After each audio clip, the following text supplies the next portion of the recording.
Feel like a dog, call me Julio. And my bitch in the back, keep it two. Got no phone, I keep it cool and kid. I'm on some real ones, I keep it 100. This is ohtrapstar and this is LY Talks. No kizzy. You've been in this game for a while. But when you first jumped into it, you were a fresh fish, you feel me? Yeah. Like, what's some advice that you'd give yourself back then? I'd say to not fuck with so many people. Just like really fuck with yourself, fuck with your craft. Because you gotta conserve your energy at the end of the day. And then once you start fucking with so many people, it's like crazy. These shit. I don't know, some people gonna want to see you win, some people don't want to see you win.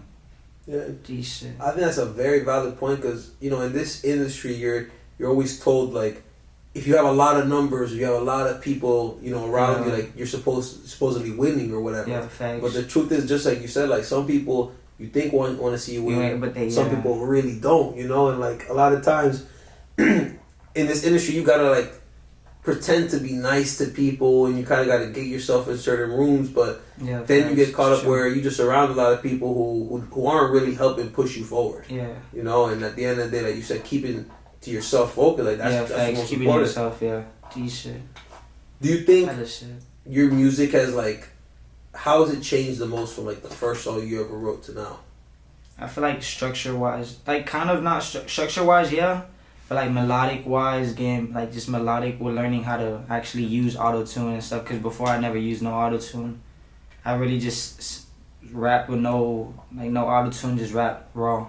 And now that I've got to like learn how to use auto-tune, I used to use it, but I thought I knew how to use it. Now I actually feel like I'm getting where I really want to be and stuff. So it's like now I've got like more melodic with everything. And then my fans would really tell me like, yo, we fuck with the old shit hella, and like. I agree, I fuck with all my music, but at the end of the day, I feel like as an artist, like, you grow. Mm-hmm. You feel me? No matter what, you grow. And, like, as an artist, I'm going to keep growing. I'm going to keep learning new flows, new melodic sounds, different vibes. One thing about you that I like is you can hop on pretty much any beat, bro. Yeah. First you go on the rage beats, the one that you can play right now sounds like rocky, and then it's also the trap and the rapping, like, but what's your favorite type of sound to really hop on? Yeah, facts. I would say right now, at first I thought, like this past month, I had done like some like Drake type of vibe, like those like love type of like songs and stuff, like those Drake type beats and stuff. But the rage was really like I did it because my friends kept telling me to do it, and then I did it, and then I was like, yo, it sounds good. At first I never really liked it, and they were like, yo, this shit sounds hard. So then I was like, fuck it. When I dropped it, everybody said the same thing. I had a whole bunch of people tell me like, yo, this might be some shit that you could really take over. And then nobody's really doing it like that. Like, Trippy was the first one to do it, really, to, like, start dropping shit like that. But nobody has really capitalized it on that sound and shit. So I was like, yo, fuck it. That's why I think that might be my favorite type shit right now. Because it gets everybody easily in the room. Everybody starts to turn up. Is that more of the music that we're going to be hearing from you this year, or...? I feel like, yeah, a lot of my music is really going to be like that. But I'm really trying to focus on those beats, too, like those Drake type of vibes. But like some trap shit too. I'm gonna keep doing trap shit. How much does like what you're going through on a daily basis, emotionally, mentally, whatever it may be, how do you kind of like, you know, put that into your music? I feel like I really just express myself of what I've gone through this past week or what I'm going through that day in a specific day. If I'm really feeling what I'm going through that specific day, I kind of want to get shit off my chest, and I'll just rap about it. If not, I'll just rap about what I've been going through. Like emotions are just what I'm seeing, what I've been going through, my experiences. Yeah, shit. What people can relate to. No kizzy. Lit vibes.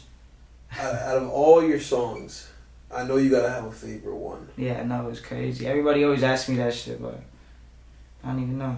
You don't know? Yeah. There's nothing unreleased, because that's one thing I'll tell you. From watching you work over the past year, like, you're definitely a workaholic. Yeah, that's one thing about you. Like, can't nobody say nothing. Yeah. They don't know that ohtrapstar is working. You putting out records. You working. You in the studio every fucking day. From what I see, like you're really, really doing this. And no kidding. And sometimes, like from what I see, sometimes it's tough because I know for a fact you open up your notes right now. You got hundreds of references and records on there that sometimes you might lose count of. You might be like, damn, what's coming next? Like, how do you make those decisions? How do you choose what's coming next? Really off what I'm feeling. Yeah. Now that I'm doing everything with myself, it's just like now I'm really just getting back to what I was really doing. Because I've been going through a lot and stuff. Just got out of a relationship, so trying to just stay focused on this music shit, doing what keeps me going. Straight up. And it's really off what I feel, if I really feel it, honestly. But then the fans always, that's why I'm always asking the fans too what they really want as well. So then they can always tell me on their end what they really feel. So then I'm always just trying to keep dropping what they want. No cap.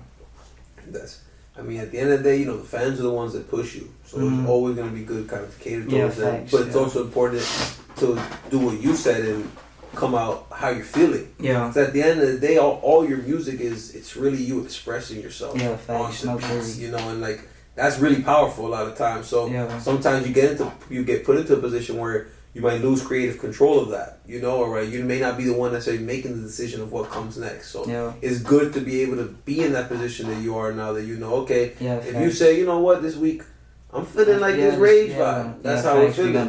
Could be next week you feeling on that Drake romantic vibe. That's how you feeling.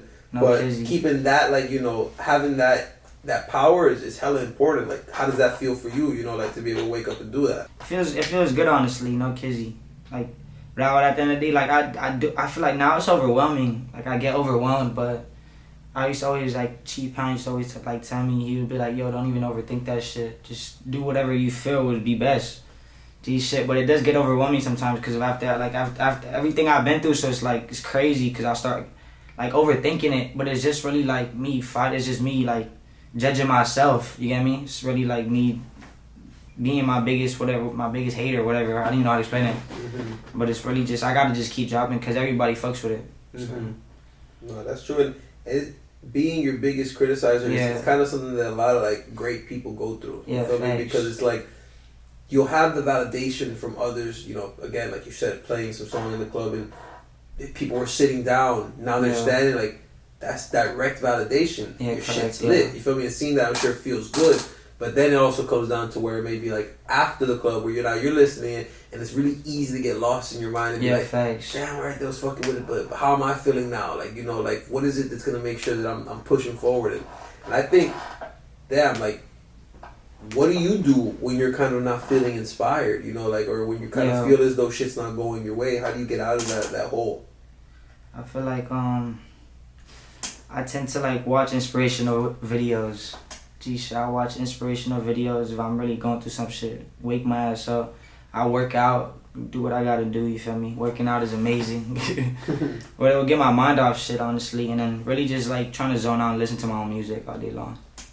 It's great. But sometimes I do get stuck, or I get stuck in bed all day long and I'm like, yo, what the fuck is going on? And I feel depressed. So that's just terrible. That's just like the worst feeling ever. So it's like, I know we all go through the same thing at the end of the day, you feel me? Same things, shit. But I try to push myself just to get out of bed, to go do some shit productive. Yeah. Because sometimes, like, being alone and shit, like, once you're, like, it's, a lot of people, some people say they're better off alone, you get me? And it's true, like, you could be better off alone, but, like, sometimes when I'm alone, I start to, like, overthink everything. So I want to be with my friends. So I say, fuck that, let's go to the studio. Yeah, that's another thing, too, like, how important is it to be surrounded by the right friends? Yeah, you know, because it's easy. Yeah, it's true. It's easy to get caught in the wrong circle by accident. You know, like where you could think everything's going smooth, but you being somebody who, you know, surrounded by a lot of people, everybody at the end of the day wants to be around you. You feel me? Like it's just true. Yeah. It's gonna be crazy to be able to, like, oh shit, I mean, I would try to, like, let's make that happen. Like, what type of like barriers or stuff that do you set up to protect your energy, you know?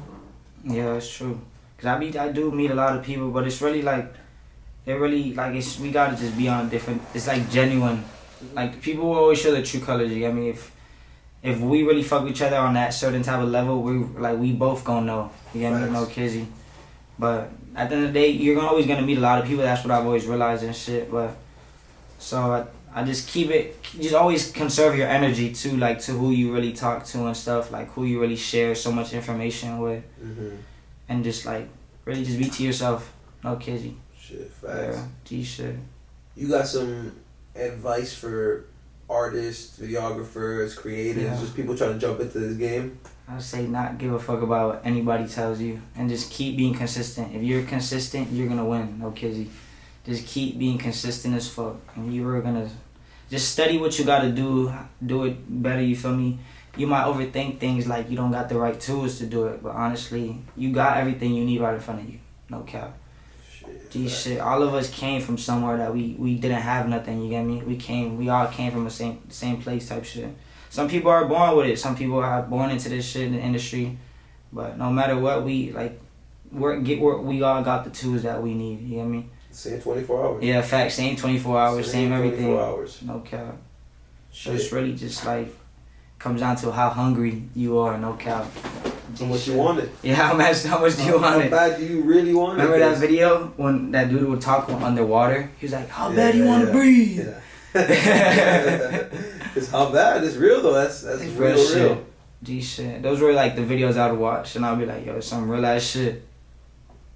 Cause some young ass niggas going crazy. Niggas are 14, 15 blowing up right now. Going crazy on TikTok. I'm about to say, yeah. What do you think about this whole TikTok way? What it's doing for music? No cap, it's just viral. If you're on TikTok, you going viral. I'm slacking on. I'm not on TikTok. I'm slacking on that shit.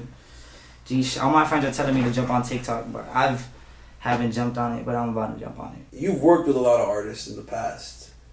Who are some artists or producers that you're really looking forward to working with in the future? I would say like Gunna, Lil Baby, Young Thug, Drake, Future, Hot Boy. I'm trying to work with too. Kanye, going crazy. Cardi, Uzi. There's a whole bunch of people. D shit. Then producers, I'd say there's so many producers that I forget their names. All my producers right now, they're like, oh, young ass kids, so it's crazy. Before, what was crazy when I first started making music, what was like a good step in like when you're like becoming an artist was when you get like that one beat was 808 Mafia. Like, oh, I got this beat, I'm finna jump on this 808 Mafia. And then you jumped on it, and that was what like kind of was a stepping stool. If you got a beat that was with somebody that was already in doing this shit, it was like, damn, this nigga's rapping on an 808 Mafia type beat. And that's what's crazy. Like nowadays there's so many crazy producers that are all young as hell, that are hungry as fuck. And now big producers are now signing these kids and now using their beats to just make it theirs, you get me? So it's crazy as fuck. So it's crazy, no kizzy, but I'd say now it's like Wheezy, there's Taurus that works with Gunna, 808 Mafia, TM88, Sony Digital. There's a whole bunch of producers. I forgot the names. What's the dude that was working with Kanye? I forgot his name. He engineered everything, I think. I forgot his name. But I want to work with Scott Storch too. He should work, do some shit with him. There's a whole bunch of people. Can't remember their names, but there's a whole bunch of fire ass producers. Yeah. No kizzy. So you just dropped a couple new videos recently. We just dropped Dawn together. Yeah, facts. What's coming next? Like, you know? I would say a video, but I think I'm gonna just keep dropping singles and then work on this next video. So we plan it out right. I got the song with the three new artists that are working with on Noel and stuff. They're from Puerto Rico. Them boys go crazy. So they trying to shoot a video to that shit. We about to shoot a video for that, and then. So you getting into that Latin bag? Yeah, facts. That's big for you, because you from Miami, bro. You Cuban. You gotta represent. Yeah, no facts, no kizzy. You gotta represent. I wish I could rap better in Spanish. No kizzy, no cap. For real, but I'm gonna do it at some point. I already got a song that's in Spanish, so. But that shit is fire. I like working with like Spanish artists. I love Spanish music. That's why, cause that's what you said. I'm fucking Cuban. Yeah, my whole family listens to Spanish. Bro. Yeah, my whole family listens to Spanish music. No kizzy. And that shit gets the bitches. No cap. Like that whole fucking what's this shit called? Yeah, I'm over here forgetting what the word is now. Crazy. El perreo. Oh yeah, of course. Bro, I be at Pilos game. Hey, Snow Play, you can cut this off. I don't want to give Pilos a whole shout out. We gotta cut the check for that shout out. Yeah, G shit. But nah, let's see. Bro, yeah, that shit's funny as fuck, bro. That Spanish stuff is really crazy, bro. Like, cause after I linked up with the people that work with Pitbull. So one of the people over there hit me up to like come pull over to their studio. I did a record with Vinny Vendito. He works with Pitbull and stuff. We did a record that one night. The first record we did, it was like 10 people in this big ass room in the studio. I was nervous as fuck. The mic's there in front of everybody, so I was like, yo, I'm over here overthinking it. Like, damn, I gotta snap. I gotta take some crazy shit. This nigga, he's cooking. I had my GoPro recording the whole thing the whole time.